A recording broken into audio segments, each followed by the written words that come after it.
اسلام کے مشہور معروف حدیث میرے نامات کے جانے والی سرکار جو عالم ارشاد فرما رہے ہیں اپنی مجالس کو زینت کو ذکر علی کا ذکر میرا ذکر خدا کا ذکر ہے اور خدا کا ذکر سرکت میں عبادت و اطاعت ذکر علی عبادت ہے.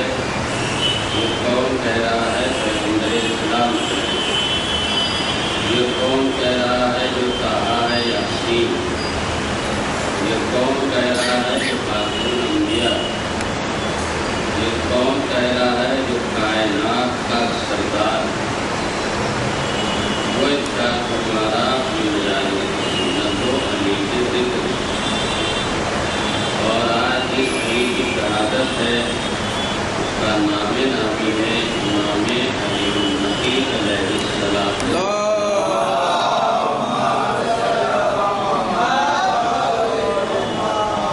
ہمارے امام کو اللہ نے وہ مراتب ادا کیے ہیں کہ دشمن ان کے مرتبے کو دیکھ کر کے حسد کرتا تھا اور یہ چاہتا تھا کہ ان کا نام و نشان کسی صورت سے مل جائے. لیکن پروردگار جس کو باقی رکھنا چاہے اسے کوئی نشان نہیں رکھتا اور جس کو خدا مٹانا چاہے اسے کوئی باقی نہیں رکھتا. یہ ہمارے امام اور اللہ نے جو شرف عطا کیا کہ لوگ ان کے دشمن ہو گئے. متوکل کا زمانہ ہے جو امام کی دشمنی پر کھلا.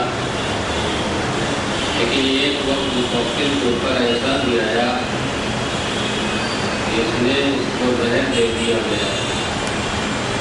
اس کو زہر دیا گیا اور اس نے نظر کی. نظر کا مطلب یہ ہوتا ہے کہ اللہ سے عہد کرنا.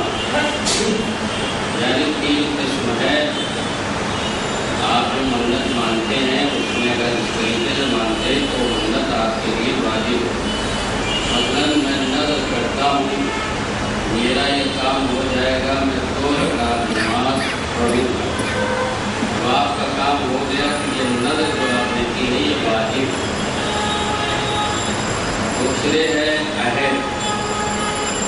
اللہ باللہ میں اللہ سے عہد کرتا ہوں اگر میرا بچہ صحت یاب ہو گیا تو 1 روزے رکھوں. اب آپ کا بچہ صحت یاب ہو گیا اب یہ عہد آپ چھوڑ نہیں سکتے. آپ کے اوپر روزہ واجب. عہد نہ ایک ہوتی ہے قسم. واہ واہ. جو آپ قسم کھاتے ہیں اللہ قسم جھوٹ قسم یہ قسم نہیں. واللہ باللہ میں قسم کھا رہا ہوں کہ اگر میں شفا پا گیا تو 5 مومن کو کھانا کھلاؤں. اب اللہ نے آپ کو شفا دے دی. ابھی آپ کے اوپر واجب ہو گیا کہ 5 مومن کو کھانا کھلائیں. تو 3 چیزیں ہوتی ہیں نظر قسم عہد. متوکل کو جب زہر دیا گیا تو اس نے عہد نہیں کیونکہ نظر کی. کیا نظر کی؟ اگر میں شفا پا گیا تو مال کثیر خیرات کروں. اتفاق کی بات تھی مقدر میں بچنا تھا بچ گیا. اب بڑے بڑے علماء کو بلایا گیا مال کثیر کسے کہتے ہیں؟ سارے علماء آ کر کے بیٹھ کر کے کہہ رہے ہیں. کوئی کہا مال کثیر 1000 کو کہتے ہیں. کسی نے کہا ہم مال کثیر 1,00,000 کو کہتے ہیں. کسی نے متوکل کے پیسے کو دیکھ کر کے کہا اتنا کہتے ہیں. کوئی اپنی وسعت کو دیکھ کر کے کہا مال کثیر اتنا کہتے ہیں. یعنی جتنے علماء ہیں سب الگ الگ رائے دے رہے ہیں. متوکل پریشان ہو گیا کیا کیا جائے.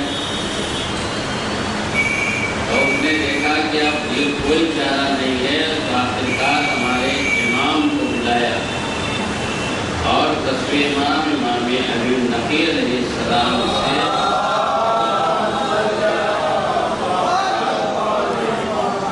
مسئلہ پوچھا. مولا میں نے اگلے علماء سے پوچھا لیکن کوئی مال کثیر 1000 کہتا ہے کوئی مال کثیر 1,00,000 کہتا ہے. امام نے فوراً فرمایا مال کثیر 80 درہم. متوکل نے کہا اس کی دلیل کیا ہے؟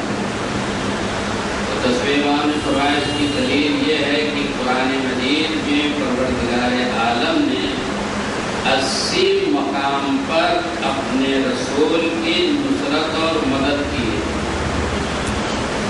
تو 80 مقامات پہ جب اللہ نے رسول کی نصرت و مدد کی ہے تو کثیر کا اطلاق 80 درہم پر ہوتا ہے. متوکل بھڑک اٹھا، علماء بھڑک اٹھے، بار میرے امام آپ نے بہترین فیصلہ کر دیا اور متوکل نے فوراً میں مال کثیر جو 80 درہم کا دے دیا.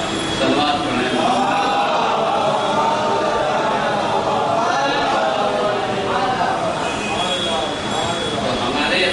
تعریف بھی کرتے تھے لیکن پیچھے ان کی برائی بھی کرتے تھے. آپ جتنا سبحان اللہ کہتے جائیں اتنا ہی گھر تعمیر ہوتا جائے گا.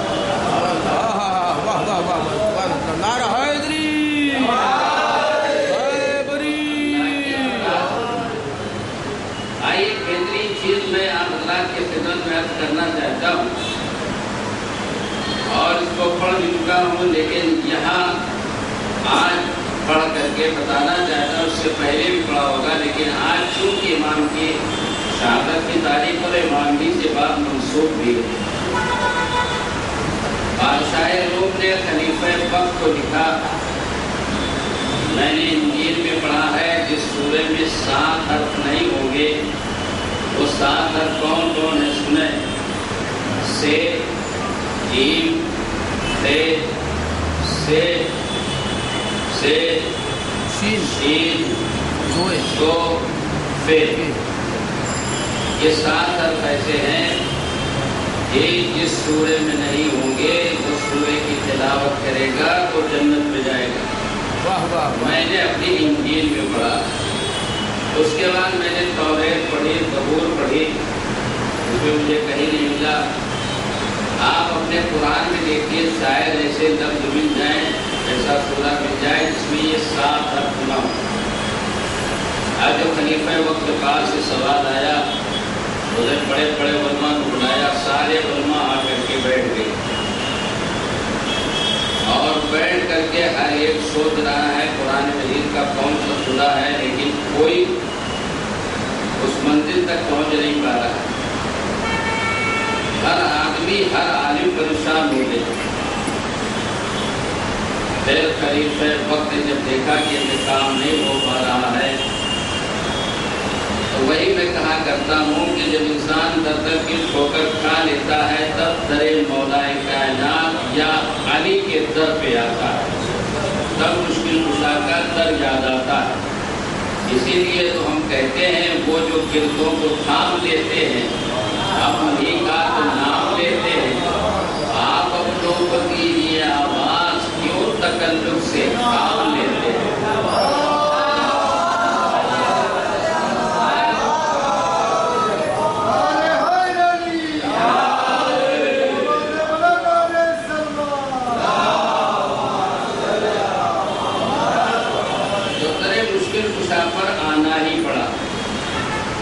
امام کو بلوایا گیا، امام کی شرافت کی اٹھ کر کے چلے جاتے تھے تاکہ ایسا نہ ہو کہیں گمراہ نہ ہو جائے، دین پہ خطرہ نہ پیدا ہو جائے. امام تشریف لے گئے. لے جانے کے بعد خلیفہ وقت پوچھتا ہے کہ یہ بتائیے وہ کون سا سورہ ہے جس میں 7 حرف نہیں ہے، جو اس کی تلاوت کرے گا وہ 7 حرف اس نے بتائے، سے، جیم، فے، سے، شین، سو، فے. امام نے برجستہ کہا کہ وہ سورہ حمد ہے. اور امام نے فرمایا وہ سورہ الحمد ہے جس میں 7 حرف نہیں. آپ بھی اپنے گھر جا کر کے ڈھونڈیے گا کہ میں نے صحیح پڑھا یا غلط پڑھا، اور قرآن کھول کر کے 7 حرف ڈھونڈیے گا یہ سورہ حمد میں ہے کہ نہیں. پھر ایک بار حرفوں کو سن لیجیے تاکہ آپ کے ذہن میں بات بالکل بیٹھ جائے. سے، جیم، فے، شین، سے،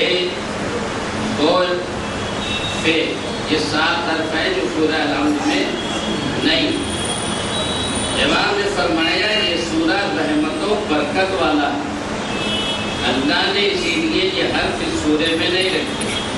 تو خلیفہ وقت کہتا مولا اس کا مطلب بھی بتا دیجئے تاکہ دنیا پر حیا ہو جائے. امام نے فرمایا سنو اس کا مطلب یہ ہے سے صبور یعنی ہلاکت کی طرف. امام نے فرمایا سے صبور یعنی ہلاکت کی طرف. جیم سے جہیم یعنی جہنم کی طرف. فے سے خسران یعنی گھاٹے کی طرف. سے زقوم کھوہڑ کا درخت. سورہ واقعہ میں ملتا ہے کہ جس کے نام اعمال بائیں ہاتھ میں ہوں گے اسے زقوم کا درخت کھوہڑ کا درخت کھلایا جائے. شین سے شقاوت کی طرف. زو سے ظلمت کی طرف. فے سے فرقت تبادل ذہنی ہوتا ہے. امام نے فرمایا یہ 7 حرف رحمت و برکت کے منافی ہیں. اسی لیے اللہ نے یہ سورہ حمد میں 7 حرف نہیں رکھے. بادشاہ نے جب یہ پا گیا سوال کا جواب اور جواب پانے کے بعد بادشاہ روم کو بھجوا دیا تو بادشاہ روم نے پڑھنے کے بعد کہا کس نے جواب دیا؟ یہ ان کے بس کی بات تو نہیں. یہ پتا چلا امام نے جواب دیا ہے. فوراً وہی کلمہ پڑھتا ہے جب تک زندہ رہا تب تک مسلمان رہا.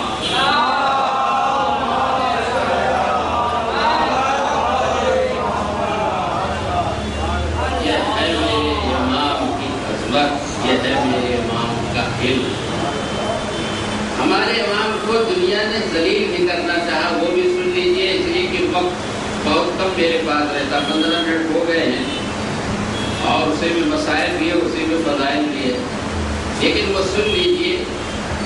وکیل نے کہا ہمارے دربار میں ایک آدمی آنے والا ہے اس کو اگر آپ ذلیل کر دیں تو آپ تمہیں 1000 انعام دیں گے. دیکھیے انعام 1000 دیا جاتا ہے امام کو رسوا و ذلیل کرنے کے لیے. امام کو کوئی رسوا ذلیل کر بھی نہیں سکتا. رسوا ذلیل کرنے والا خود رسوا و ذلیل ہو جائے گا. تو ایک جادوگر آیا کہا کہ ایسا کیجیے آپ کھانے کا انتظام کر دیجیے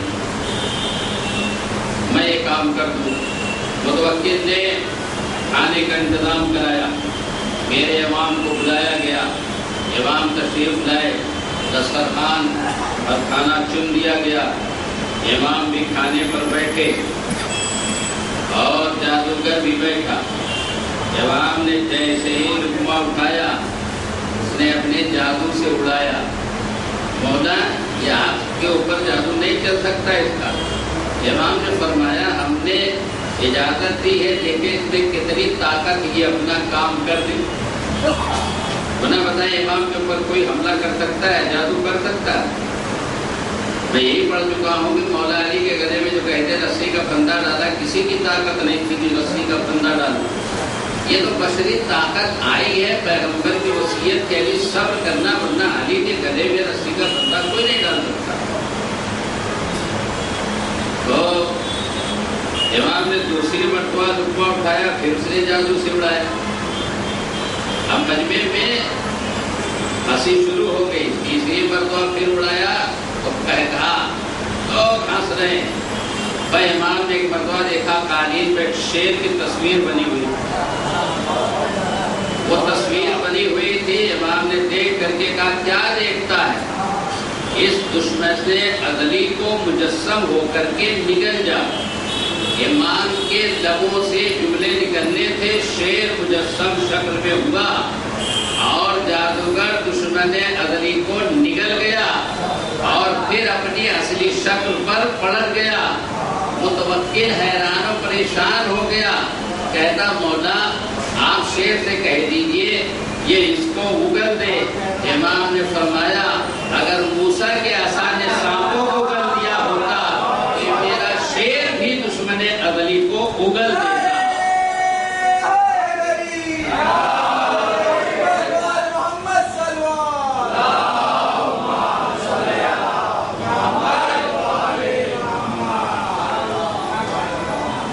یہ ہمارے امام کو پروردگار نے شرف دیا ہے.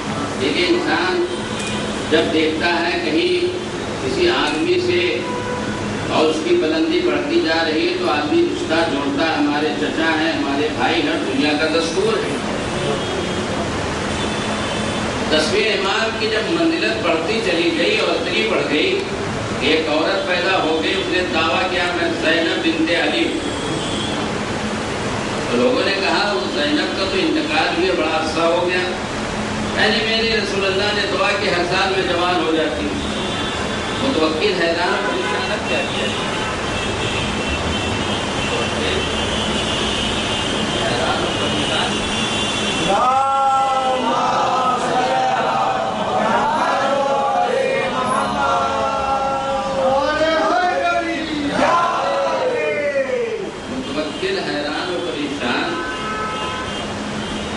کیسے پتہ لگایا جائے کہ واقعی یہ سیدانی ہے یا نہیں؟ یہ جناب زینب کا عرصہ ہوا اور یہ 10ویں امام کے زمانے میں کہتی میں زینب بنت علی ہوں۔ تو 10ویں امام کو بلایا گیا، مولا ایک عورت ہے سیدانی ہونے کا دعویٰ کرتی ہے، کیسے پتہ لگائے؟ امام نے فرمایا ہمارا گوشت اور گوشت جنگلی جانوروں کا خراب، اگر سیدانی ہونے کا دعویٰ کرتی جانوروں کے سامنے کر دے۔ جیسے ہی اس نے سنا پناہ کہا نہیں میں زینب بنت علی نہیں ہوں، میں نے جھوٹ بولا، فوراً انکار کر دی۔ اب وہاں کچھ مشیر کار بھی ہوتے ہیں، چمچے بھی ہوتے ہیں، ان چمچوں میں سے ایک چمچہ کہتا ہے کہ انہی پہ آزما لیا جائے جو ہمارے ہاں شیر پلے ہوئے ہیں، یہ بھی تو سید ہیں، ان کو بھیج کر کے دیکھ لیا جائے، یہ کہتے ہیں جانور کے اوپر ہمارا گوشت حرام ہے۔ متوکل نے کہا ہاں تیری رائے بڑی اچھی۔ اب امام کو شیروں کے کٹگرے میں لے جایا گیا، متوکل اوپر بیٹھا، بادشاہ جو ہے اوپر گیا اور کٹگرے کا دروازہ کھولا گیا۔ اب لوگ خوش ہو رہے ہیں، ابھی شیر امام کو کھا جائیں گے۔ جو اس کے مشیر تھے چمچے جو خوش ہو رہے ہیں، آج کام ہو رہا ہے، لیکن یہ چمچوں مشیر تمہیں نہیں معلوم، یہ جانور ان کی قدر و منزلت کو پہچانتے ہیں، تم نہیں جانتے۔ جیسے ہی دروازہ کھولا گیا، شیر اور چیتے نکلے اور دوڑے امام کی طرف۔ لوگ خوش ہو رہے ہیں کہ اب چیر پھاڑیں گے، لیکن امام کی طرف پڑھنے کے بعد دوڑ کر کے امام کے قدموں پہ اپنا سب نے سر رکھنا شروع کیا، امام نے دست شفقت پھیرنا شروع کیا۔ اور روایت میں یہاں تک ملتا ہے کہ امام وہیں مصلی بچھا دیے، شیروں نے چاروں طرف سے امام کو حلقے میں لے لیا اور آواز دے اے انسانوں، تمہیں ان کی قدر و منزلت کا پتہ نہیں ہے، ہم جانتے ہیں یہ پکا امام ہے۔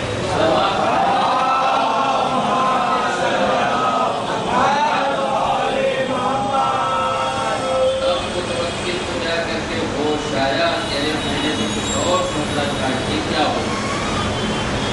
امام کو دنیا نے طرح طرح سے ستایا، کئی بار قید میں رکھا۔ جب دیکھا کہ آپ نئی عزت پٹ رہی ہے تو کبھی شیروں کے درمیان، قید خانے میں، کبھی آپ کے گھر کی نظر بندی کی گئی، طرح طرح سے آپ کو ستایا گیا۔ اور ازاداروں آخری حربہ یہ اختیار کیا گیا کہ امام کو زہر دے دیا۔ کا بیٹا محمد تھا، امام کو زہر دے دیا، جب زہر دے دیا امام کی شہادت ہوئی۔